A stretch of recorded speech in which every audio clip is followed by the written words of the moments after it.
Pronto.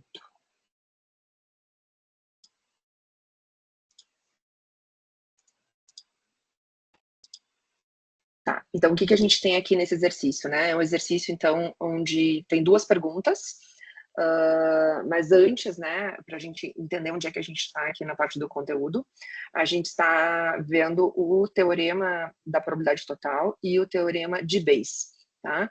Que nada mais é que uma extensão do cálculo da probabilidade condicionada, tá? A gente viu probabilidade condicionada no finalzinho, deixa eu só voltar aqui. Não, é nesse conteúdo aqui mesmo, lá no início, ó, deixa eu voltar aqui. Ó, probabilidade condicional e independência, e aí no final a gente usa um exemplo aqui, né, onde vai tirando bolas de dentro da urna, com e sem reposição, para entender quando a gente vai ter independência e quando a gente vai ter a dependência. E no final das contas, a gente chega nesta fórmula aqui, né, nesta ou nesta fórmula, dependendo, né, do que eu quero calcular. Então, se eu quiser calcular a probabilidade de A acontecer, dado que B aconteceu, né, então aqui no desenho, eu quero saber qual é a probabilidade do A, sabendo que o B já aconteceu, né? Então, se a gente olhar só o desenho aqui, o desenho já resume o nosso cálculo, né, da probabilidade, da fórmula aqui, né, da probabilidade condicionada. Porque a única forma do A acontecer é a intersecção, né? Então, se a gente voltar lá na definição clássica de probabilidade, que foi na aula anterior, né, nos slides 1.6, a gente viu que cálculo de probabilidade clássica é casos favoráveis sobre casos possíveis. Bom, e é exatamente isso que a gente tem aqui, ó. Esses são os casos favoráveis e esses são os casos possíveis. Por que os casos possíveis é a probabilidade de B acontecer? Porque eu tenho essa informação, já foi dado, né? Ó, dado que B aconteceu, sabendo que B aconteceu. Então, eu estou dentro, em vez de estar, né, no espaço amostral todo, na caixinha vermelha, eu já estou dentro da bola B, já estou aqui nessa parte laranja, né? Então, essa informação dado B reduz o meu espaço amostral. Então, ao invés de aqui embaixo estar todo o espaço amostral, está agora, né, como é uma probabilidade condicionada a um evento que já aconteceu, o B, no denominador vai ficar, então, o P de B, ou seja, o nosso evento que já aconteceu, né? Então, esses são os nossos casos possíveis agora, né? O nosso espaço amostral reduzido. E no numerador vai, então, a probabilidade, né? Vão os casos favoráveis. Então, olhando a bolinha laranja, quando é que na bola laranja acontece A? Porque é isso que eu quero saber, qual é a probabilidade do A acontecer, dado que, sabendo que o B já aconteceu. Né? Então, é essa intersecção. É só nesse pedacinho aqui que acontece o A. Esse pedacinho é a intersecção entre A e B. Então, o meu numerador vai aparecer a intersecção e no meu denominador vai aparecer o B. Então, é bem intuitivo, né? A gente pensar que a probabilidade condicionada é essa, né? Traz o cálculo da probabilidade clássica, de casos favoráveis sobre possíveis, pensando que agora os meus possíveis é essa redução do espaço amostral no momento que o evento B é sabido que ele já aconteceu. Tá? Então, dada esse cálculo, né, esse entendimento de como se calcula uma probabilidade condicionada, o teorema da probabilidade total e o teorema de Bayes nada mais é que uma extensão desses cálculos. Né? O teorema da probabilidade total vai nos dizer como calcular este denominador, se eu tiver mais do que um evento, né? Então, esse evento A aqui, ele vai ser particionado em vários eventos, né? Então, o cálculo do B aqui vai ter uma mudança, né? Vai ser uma soma de probabilidades, por isso, teorema da probabilidade total. E essa probabilidade condicionada, eu posso calcular a probabilidade do A1, dado B, de A2, dado B, e assim por diante. E esses A1, A2, A3 são as nossas partições. Né? Então, no exemplo que a gente viu, eu acho que quando a gente começou a mostrar aqui o problema, ó, eram máquinas. Então, as partições, né, do meu espaço amostral eram as 3 máquinas, máquina 1, 2 e 3. E o que eu estava olhando lá, se tinha ou não tinha acontecido, né, que vai ser agora o meu evento, né, que vai aparecer no denominador, é de ser defeituosa. Tá? Então, a gente particiona. E aí, na solução deste exercício aqui embaixo, o último, né, que é o da diabetes, a gente sugere fazer esse tipo de árvore, né, de possibilidades, porque ajuda bastante a resolver, né, a probabilidade condicionada. Então, vamos ler o que a gente tem aqui. Em uma certa comunidade, 6% de todos os adultos com mais de 45 anos têm diabetes. Então, vejam, eu já estou dividindo a minha população. Então, eu já tenho esta primeira divisão, que é o meu espaço amostral todas as pessoas da comunidade. E eu vou dividir em 2 eventos mutuamente exclusivos. Então, as pessoas que têm diabetes e as pessoas que não têm diabetes. A proporção de pessoas que têm diabetes é 6 e a proporção de pessoas que não têm diabetes é 94. Né? Então, aqui eu já fiz a minha partição. Então, peguei aquele meu evento inicial e dividi em 2 partes. Agora eu vou olhar o evento que vai acontecer intrínseco, dentro destas partições, que é as pessoas fazerem um teste para diagnosticar, né, a doença. Então, tem um novo teste que diz aqui que diagnostica corretamente 84% das pessoas que têm diabetes, né? Então, é o verdadeiro positivo, tá? Que a gente...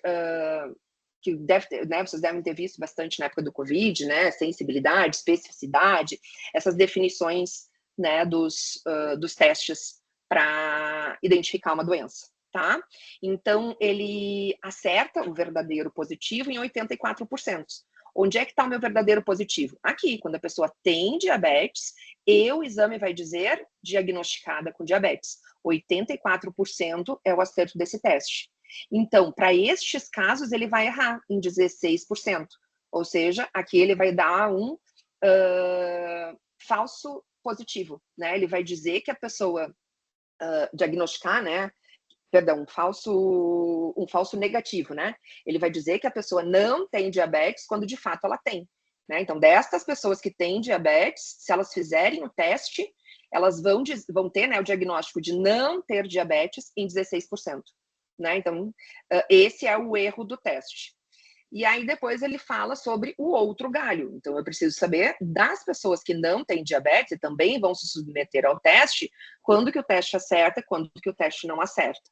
E aí essa é a informação, 98% das pessoas que não têm a doença, né? Então o teste diagnostica corretamente 98% das pessoas, né? Das pessoas que não têm a doença.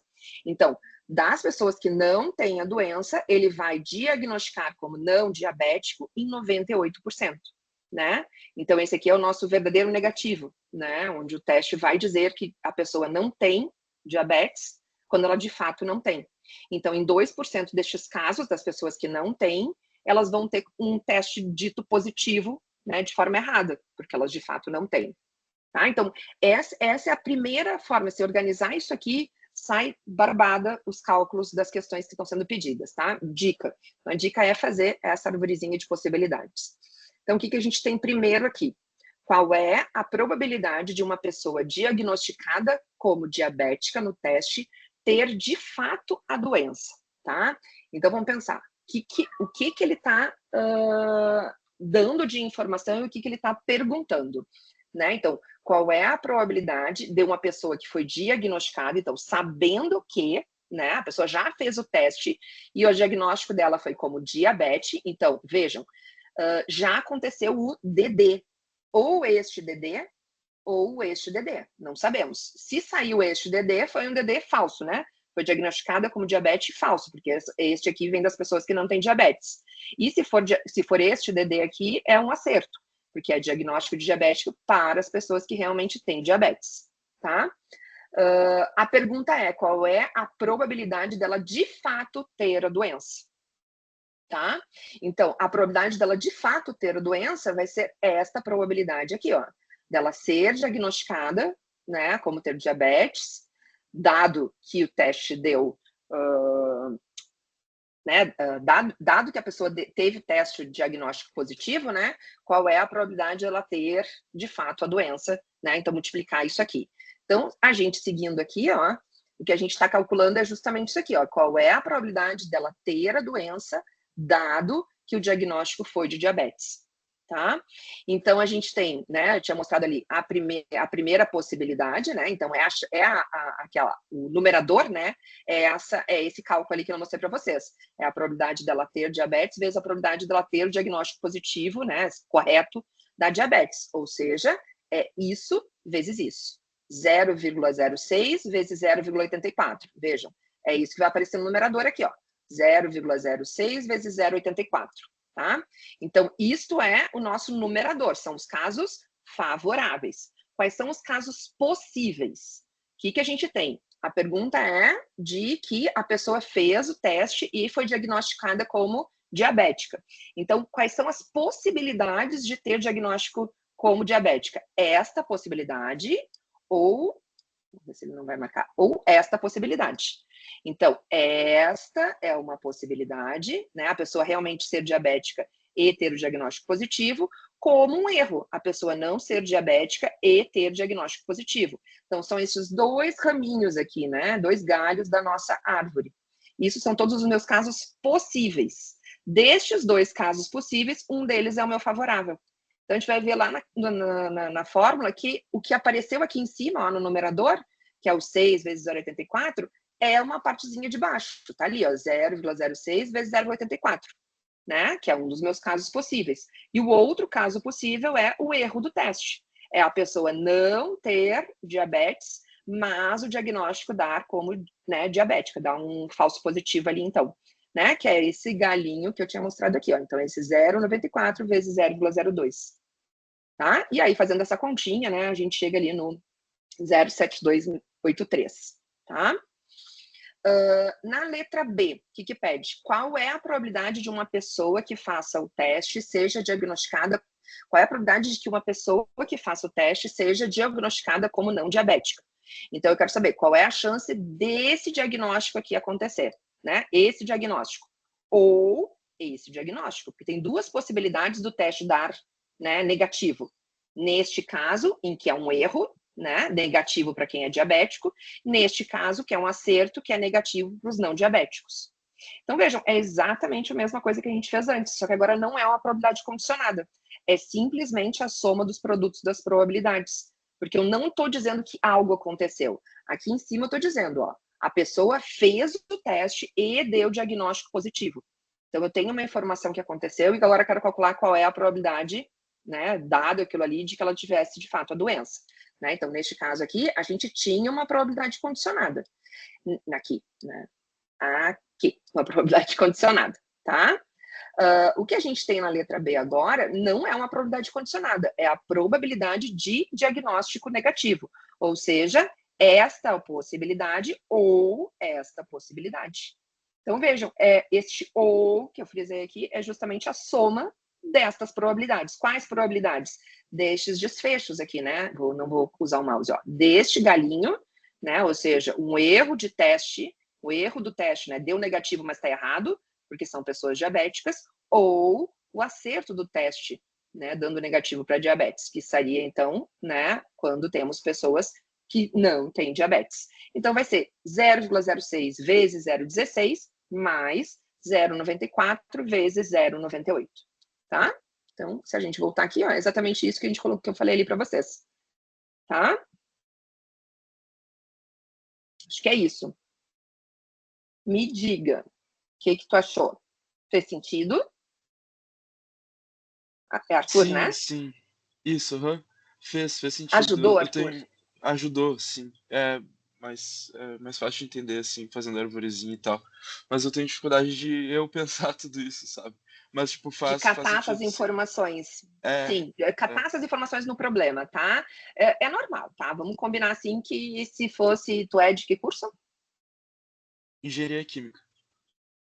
Se fosse um exemplo da engenharia química, talvez ficasse mais fácil de tu conseguir perceber, né, essas coisas. De fato, às vezes o conhecimento da área dificulta um pouquinho, né? A gente tenta trazer em exercícios, assim, né, uma coisa, vamos dizer, um pouco mais geral, que é para não ter essa dificuldade toda, principalmente a questão de testes, né? Porque vamos combinar que é o nosso dia a dia, essas coisas, testes de vacinas, né, testes diagnósticos, essas coisas, porque são coisas, vamos dizer, mais ou menos do nosso dia a dia, que apareceu bem mais agora na época da pandemia também, tá? Então, é pegar essas informações. Geralmente, o que vocês vão enxergar são essas, vamos dizer assim, ó, se a minha árvore for ter estes 2 galhos aqui, vamos dizer, né, 2 galhos ramificados, vocês têm que enxergar no problema 3 probabilidades. Ele tem que dar uma dessas 2 probabilidades, que a outra vem por diferença. Ele tem que dar uma dessas 2 probabilidades, a outra vem por diferença. Uma dessas 2, porque a outra vem por diferença. E foi exatamente o que a gente buscou aqui, ó, essas 3 probabilidades, tá? Então, essa é uma dificuldade. E a outra é a dificuldade de entender o que está sendo dito.